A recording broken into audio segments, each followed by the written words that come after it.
할렐루야. 오늘도 줌으로 얼굴을 피하며 인터넷 화면에서 주일 예배를 드리는 성도 여러분에게 하나님의 크신 은혜와 사랑이 함께 하시기를 기원합니다. 저는 요즘 예레미야서를 매일 큐티하며 은혜를 받고 있습니다. 그래서 오늘 본문 말씀을 예레미야서로 정했습니다. 오늘 여러분과 함께 나눈 그 본문을 통해서 회복을 주시는 하나님이란 제목으로 함께 은혜를 나누고자 합니다. 예레미야서는 구약 성경에 있는 예언서 총 52장이나 되는 두 번째로 긴 예언서입니다. 예레미야서는 선지자 예레미야가 받은 하나님의 말씀을 기록한 성경입니다. 내용을 보면은 유다 백성의 우상 숭배와 악행에 대해서 하나님이 심판하신다는 그런 내용이고 또 그 이후에 회복시킨다는 내용이 기록되어 있습니다. 예레미야는 지금부터 약 2667년 전에 그 유다 왕국에서 하나님의 말씀을 전하였던 선지자입니다. 그는 주전 647년경 유다 요시야 왕의 통치 시기에 레위지파 제사장 hil기야의 아들로 유다 베냐민 땅 아나돗 지방에서 태어났습니다. 20살 때쯤 그는 선지자로 소명을 받았습니다. 그리고 70세 순교에 이르기까지 평생을 독신으로 지냈습니다. 예레미야는 주전 627년부터 약 48년 동안 예언 활동을 하였는데 유다 왕 요시야, 여호아하스, 여호야김, 여호야긴, 시드기야의 5명의 왕의 재임 기간에 활동하며 하나님이 주시는 말씀을 선포했습니다. 예레미야는 눈물을 흘리며 나라를 걱정했던 눈물의 예언자라는 별명도 있습니다. 당시 예레미야가 활동할 당시 유다 백성들은 높은 산과 푸른 나무 아래 신당을 만들어 돌과 나무로 만든 우상을 숭배했습니다. 높은 산과 푸른 나무 아래 산당을 만들어서 하나님이 싫어하는 우상을 숭배하였습니다.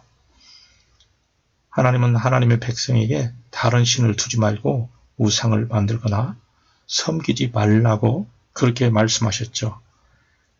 그러나 그 백성들은 하나님께 등을 돌리고 하나님이 싫어하는 헛된 우상을 만들고 섬겼던 것이죠. 성경 예레미야 32장 34절 이하에 보면은 그들이 하나님의 이름으로 일컫는 성전에 자기들의 가증한 물건들을 세워서 성전을 더럽게 했다고 그렇게 지적하고 있습니다. 그리고 그 흰놈의 아들 골짜기에 바알 산당을 건축하였고 자신들의 아들들과 딸들을 몰래 앞으로 지나가게 하였다. 이런 가증한 일을 행하여 유다로 범죄하게 한 것은 하나님이 명령한 것도 아니고 하나님이 시킨 것도 아니었습니다. 또한 그들은 거짓말하고 속이며 악을 행하였다고 성경은 기록하고 있습니다. 예레미야 9장 이하에서도 그들이 어떻게 행동했는지 기록하고 있습니다. 여호와의 말씀이다 하면서 9장 3절은 말하고 있습니다. 그들이 화를 당긴같이 그들이 혀를 놀려 거짓을 말하였고 그들이 이 땅에서 강성하나 진실하지 못하고 악에서 악으로 진행하여 하나님을 알지도 못했다고 지적하고 있습니다. 그들은 각기 이웃을 속이며 진실을 말하지 아니하며 그들의 혀로 거짓말을 말하기를 가르치며 악을 행했다고 말하고 있습니다. 이러한 유다 백성을 향해서 하나님께서는 여러 선지자들을 보내서 그 백성들이 악행에서 돌이키라고 그렇게 말씀하셨지만 그들은 말을 듣지 않았다고 말씀합니다. 예레미야 25장 5절 이하에서 하나님께서는 그들을 향해서 이렇게 말하죠. 너희는 각자의 악한 길과 악행을 버리고 돌아오라. 그리하면 나 여호와가 너희와 너희 조상들에게 영원부터 영원까지 준 그 땅에서 살리라. 이렇게 하나님께서는 유다 백성을 향해서 악행에서 돌이키라고 말씀을 하고 있습니다. 하나님은 하나님의 말씀을 듣지 않는 이러한 유다 백성들을 향해서 강대국 바벨론을 사용해서 심판하시겠다고 말씀하셨습니다. 그리고 70년 동안 백성들이 바벨론 왕을 섬기게 될 것을 말씀하셨습니다. 25장 9절 이하에 보면은 하나님이 이렇게 말씀합니다. 보라 내가 북쪽 모든 종족과 내 종 바벨론의 왕 느부갓네살을 불러다가 이 땅과 그 주민과 사방 모든 나라를 쳐서 진멸하며 그들을 놀램과 비웃음거리가 되게 하여 땅으로 영원한 폐허가 되게 할 것이다. 이렇게 말씀하셨습니다. 이 모든 땅이 폐허가 되어 놀랄 일이 될 것이며 이 민족들은 70년 동안 바벨론의 왕을 섬기게 될 것이다. 이렇게 말씀했어요. 하나님께서는 하나님의 종 선지자들을 끊임없이 보내서 경고했지만 그들은 하나님의 말씀을 듣지 않으셨습니다. 예레미야 26장 5절 이하에 보면은 하나님께서 다시 말씀합니다. 내가 너에게 보내고 부지런히 보낸 나의 종 선지자들의 말을 이미 듣지 아니하였거니와 너희가 만일 다시 듣지 아니하면 다시 하나님의 말씀을 듣지 아니하면 내가 이 집을 실로같이 되게 하고 이 성으로 세계 열방의 저주거리가 되게 하리라 하셨다 하라 이렇게 말씀하고 있습니다. 하나님의 말씀을 듣지 않으면 하나님의 백성들의 집을 실로같이 되게 하시겠다고 말씀합니다. 실로는 이스라엘의 중앙 성소가 있었던 지명입니다. 과거 엘리 제사장 시절에 이스라엘의 블레셋과의 전쟁이 크게 있었던 적이 있었습니다. 그 전쟁에서 이스라엘은 하나님의 임재의 상징인 언약궤까지 동원을 했지만 참패를 당했습니다. 언약궤를 뺏기고 3만 명이나 되는 많은 병사들이 죽었습니다. 그 전쟁에서 엘리 제사장의 아들 홈리와 비느하스까지 잃게 되었습니다. 이러한 이스라엘의 참패 소식을 들었던 엘리 제사장 역시 죽게 됩니다. 그래서 이스라엘의 중앙 성소였던 실로는 폐허의 땅이 되었던 것입니다. 그래서 예레미야는 하나님의 말씀을 듣지 않았기 때문에 이 성읍이 실로같이 폐허가 될 것이라고 경고를 했던 것이죠. 예레미야가 그 말씀을 선포하자 백성들이 예레미야에게 크게 반발했습니다. 심한 거부 반응을 일으켰어요. 그래서 그들은 그런 저주의 말을 했던 예레미야를 죽이려고 했어요. 26장 8절에 그 얘기가 나오죠. 예레미야가 여호와께서 명하신 말씀을 모든 백성에게 구하기를 마침에 제사장들과 선지자들과 모든 백성이 그를 붙잡고 이르되 내가 반드시 죽으리라. 이렇게 말하면서 예레미야를 죽이려 했어요. 예레미야는 스스로 정말 그 마음이 나약한 사람이라고 그렇게 말했었어요. 그렇지만은 하나님이 주신 경고의 말씀을 왕과 백성에게 그대로 다 전달했던 것이죠. 백성들이 좋지 않은 예언을 했기 때문에 예레미야는 심한 박해를 받았어요. 그럼에도 불구하고 예레미야는 하나님의 지시를 다시 받고 그 지시를 따라서 나무로 된 멍에를 만들어서 목에 매는 그런 상징적인 행동을 하게 됩니다.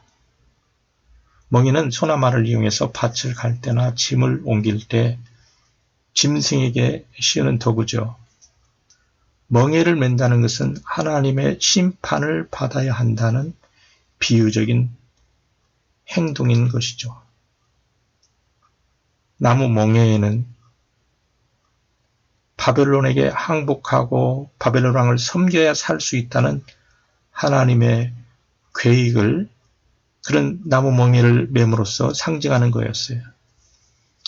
예레미야는 상징적인 그런 행동을 통해서 바벨론에 항복하는 것이 살 길이라고 그렇게 일관되게 백성들에게 선포했어요. 예레미야 27장 12절이죠.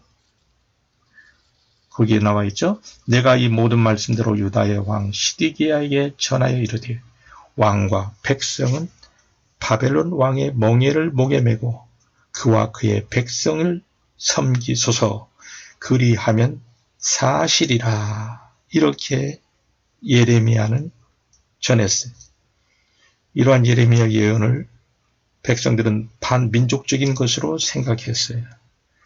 그래서 그의 예언은 백성들에게 환영받지 못하고 인정을 받지 못했어요. 그때 하나냐라는 선지자가 나타나서 예레미야에게 맞서는 예언을 했어요. 그는 더 이상 하나님의 심판이 임하지 않을 것이라고 예언했어요. 하나냐는 바벨론 느부갓네살 왕이 약탈해 갔던 성전 기구와 성물과 포로들이 2년 안에 돌아오게 될 것이라고 예언했어요.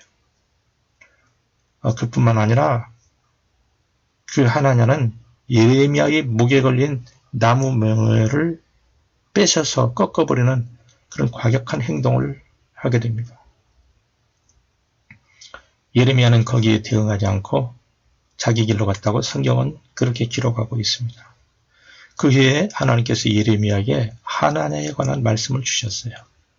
예레미야는 하나님께서 주신 하나냐에 관한 말씀을 그대로 하나냐에게 전했어요. 28장 15절 16절에 그 내용이 나와 있죠.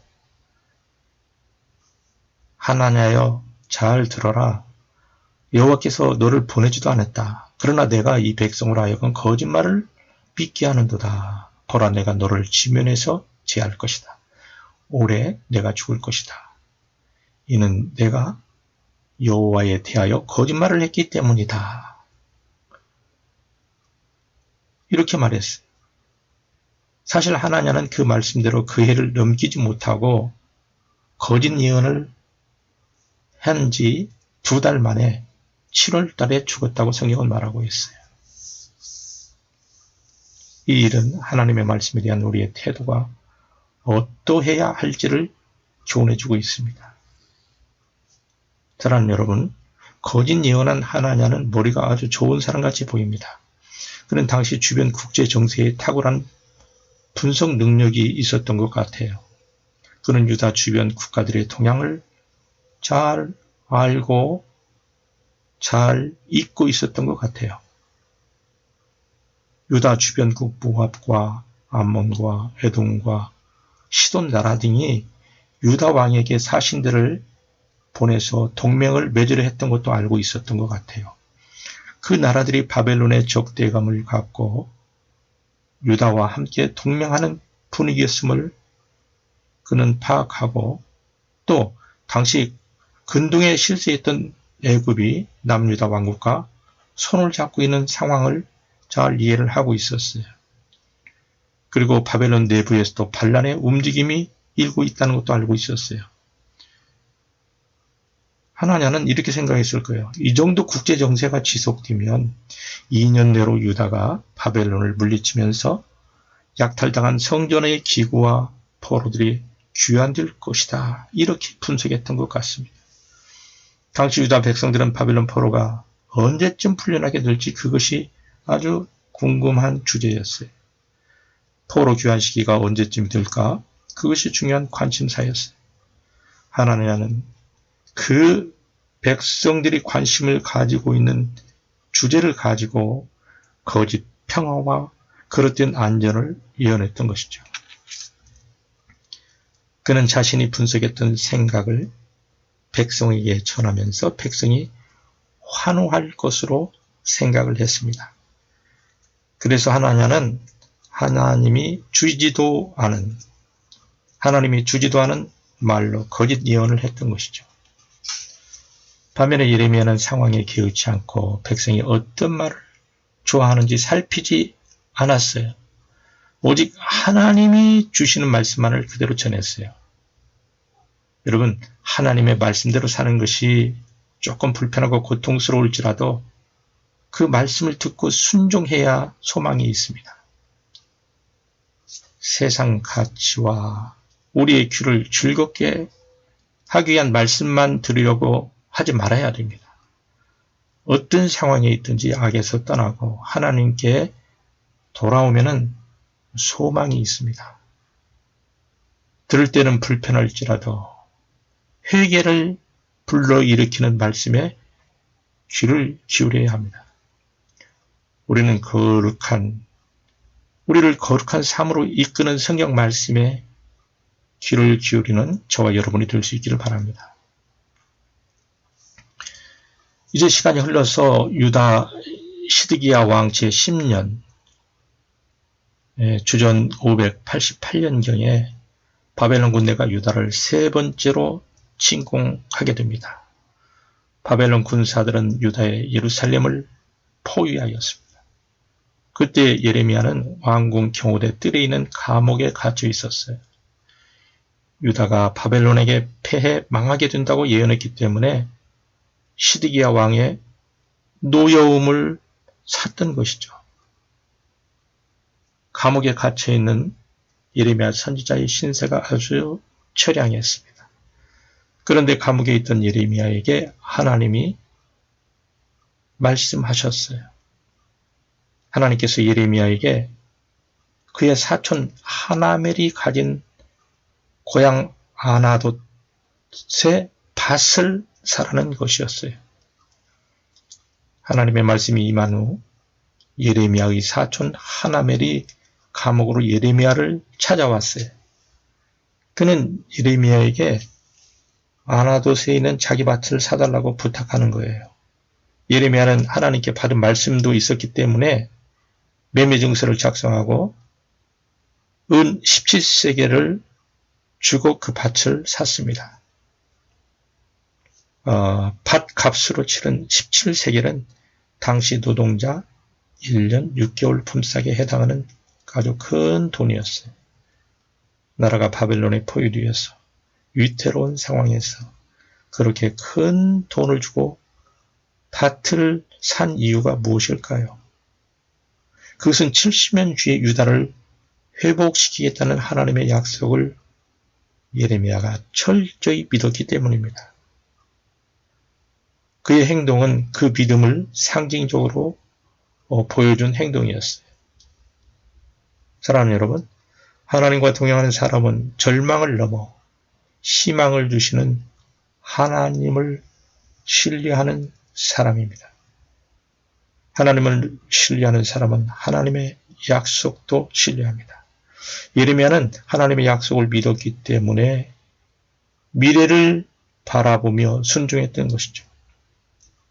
그는 70년 후 그 땅이 회복된 후에 다시 재개될 경제활동을 준비한 것입니다. 예레미야는 증인을 세우고 증인이 보는 앞에서 땅에 매매 증서를 작성하고 계약을 체결했습니다. 계약할 때에 규례대로 2개의 매매 증서를 작성했어요. 한 개는 열람용이고 다른 하나는 보관용으로 증인들의 이름을 봉인하였어. 믿음은 추상적인 것이 아닙니다. 현실의 상황을 뛰어넘어 구체적으로 행동하는 것이 믿음입니다. 예레미야의 이러한 행동은 많은 사람들에게 소망을 주었습니다. 그 계약서는 포로 생활을 마치고 예루살렘에 다시 돌아올 백성이 집과 포도원을 사게 될 그날까지 언약의 징표 역할을 할 것입니다. 희망이 없는 감옥에 갇혀 있으면서 그는 믿음으로 하나님의 말씀에 순종해서 소망을 전했던 것이죠. 사랑하는 여러분, 불신자들은 우리를 안 보는 것 같지만 예수 믿는 사람들이 어떻게 사는지 다 보고 있어요. 세상 사람들은 예수 믿는 사람들이 무엇을 생각하고 어떻게 행동하는지 유심히 바라보고 있습니다. 세상적으로 보면 나라가 멸망해가는 희망 없는 시국에 땅을 사는 일은 참 어리석어 보이는 거죠. 나라가 없어지는 판국에 큰 돈을 들여서 땅을 구입하는 건 정말로 어리석은 일입니다. 그러나 하나님이 지시하신 말씀이 있었기 때문에 어리석은 일일지라도 믿음으로 그 일을 할 수 있었던 것입니다. 하나님의 말씀대로 사는 것이 세상 사람 눈에는 바보 같고 어리석게 보일 수 있어요. 그러나 하나님의 말씀대로 살면 우리의 행동과 선택이 세상 사람들에게 소망을 전할 수가 있는 거예요. 예레미야는 백성이 바벨론의 포로로 끌려갔지만 70년이 지나면 돌아오리라고 예언을 했습니다. 예레미야는 하나님이 그 하신 말씀이 그대로 성취될 것을 확실히 믿었어요. 눈에 보이는 환경이 아무리 어렵더라도 우리는 하나님의 말씀에 귀를 기울여야 합니다. 믿음이 없이는 하나님을 기쁘시게 할 수 없다고 성경은 말하고 있어요. 여러분, 지금 시대가 알다시피 참 어렵습니다. 전 세계가 어렵죠. 코로나로 인해서 상황이 녹록지 않습니다. 코로나가 쉽게 끝날 것 같지 않고 살기가 불편하고 힘듭니다. 그래도 하나님께서 은혜 주심으로 언젠가는 회복의 날이 도래할 것입니다.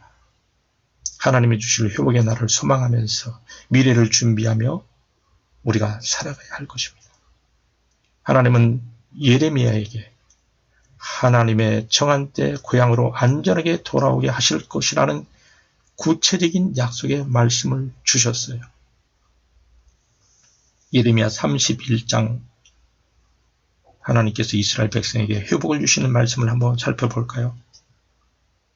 이방들이여 너희는 여호와의 말씀을 듣고 먼 섬에 전파하여 이르기를 이스라엘을 흩으신 자가 그를 모으시고 목자가 그 양떼에 행함같이 그를 지키시리로다. 이런 말씀을 주셨어요. 하나님이 예레미야에게 주신 그 말씀은 정말 회복의 말씀입니다. 울음소리와 눈물을 멈추어라.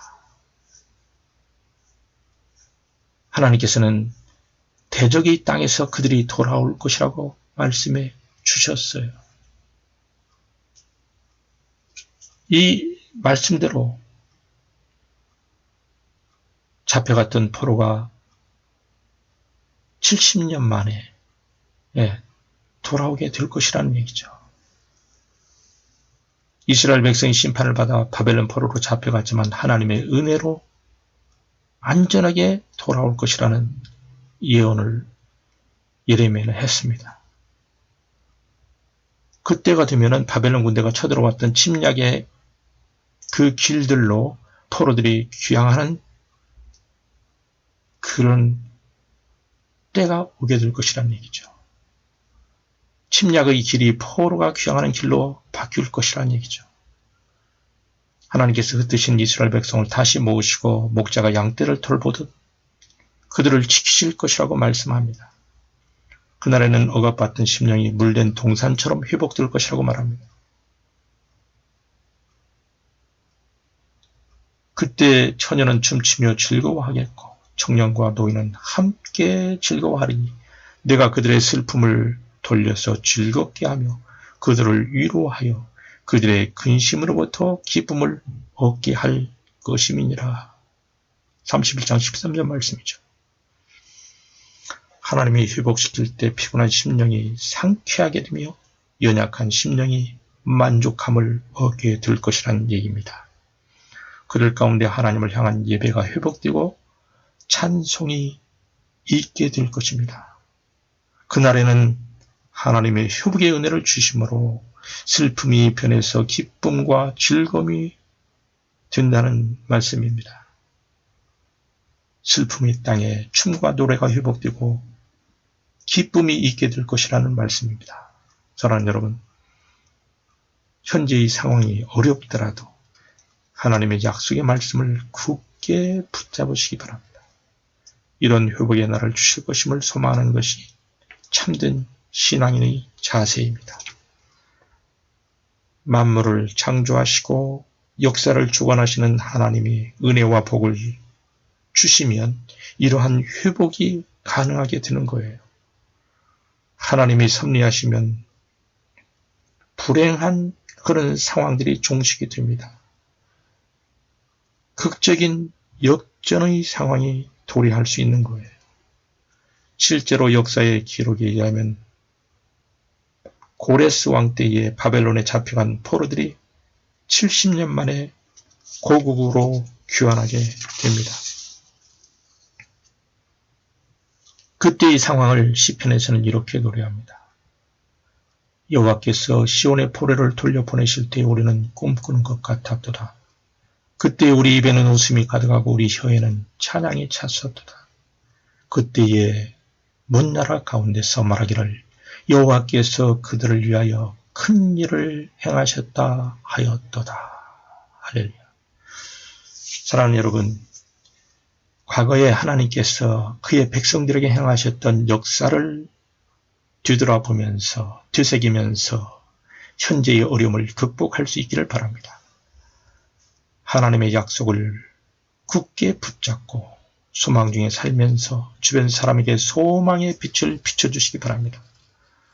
우리가 징계 중에 있다 할지라도 그분의 백성으로 회복시키려 하는 것이 하나님의 본심입니다.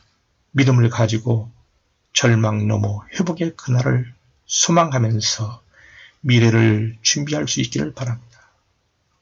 하나님이 회복시킬 그때를 소망하며 믿음으로 승리하는 저와 여러분이 되시기를 기원합니다.